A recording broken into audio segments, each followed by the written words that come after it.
Здравейте, скъпи зрители! Искам и аз от мое име да изкажа съболезнования към всички близки и семействата на ужасно инцидент, загиналите в Кочани. Всички сме с вас, а пък на всички, които така нелепо си отидоха. Светлина и мир на душите им. Искам да ви представя моя гост днес, Светлин. Здрасти. Много се радвам, че си тук и че избра да дойдеш буквално първото ти интервю след голямата победа от Сезам, турнири на волята, именно при нас в На кафе.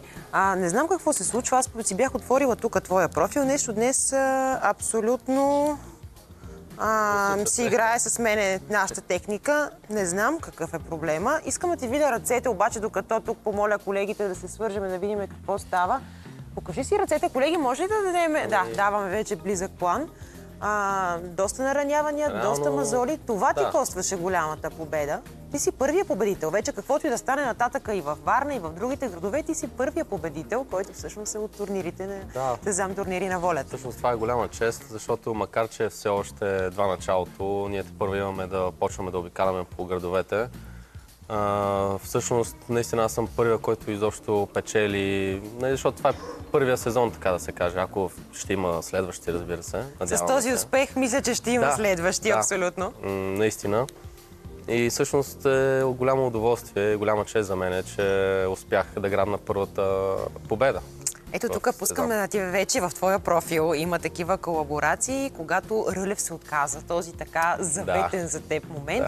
Имаше ли момент, обаче, защото аз гледах цялото предаване, беше ми изключително интересно и с коментаторите направо поздравления за целия екип, който стои зад това предаване. Когато Алекса и Рълев, двамата имаха двубоя, де-факто за да стигне до финала, значи, че аз бях почти убедена, че Алекса ще бъде този, който ще спечели. Заради травмата, която Рълев получи, заради това, защото все пак знаеме, нали, че когато ръцете ти не издържат, каквото и да направиш с другата част от тялото, това е много от игрите бяха свързани именно с това да се държите на ръце. Изведнъж обаче се случи чудо. Той с силна воля, колкото път павката го пита, ти отказваш, той обаче не продължаваше. И когато ти го видя с теб на финал, имаш ли някакви притеснения, че силният му характер може да изиграе лоша шега на теб? Честно казвам, понеже моята битка беше след тяхната с Алекса, той имаше малко повече време да се възстанови и мислих, че ще се е възстановил напълно, въпреки че въжето наистина изморява супер много. И гледайки тяхната битка, наистина до някаква степен помислих, че ще имам надмощие, но все още моята битка не беше минала, така че може би аз щях да завърша по същия начин.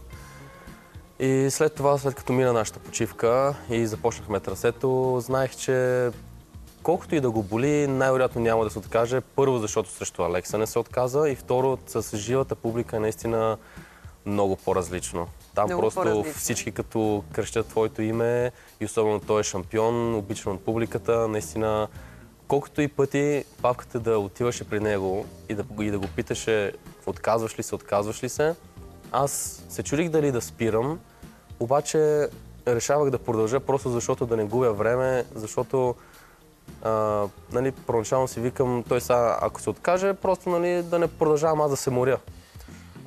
Изобщо не трябваше и да спираш. Ти изглеждаш, между другото, най-свежия на финала. Само си представям какво ти е било отвътре, но как докара това изражение на толкова свеж и над нещата едва ли не. Направо ти завидях, честно ти казвам. Външният вид много лъже, защото реално се чувствах много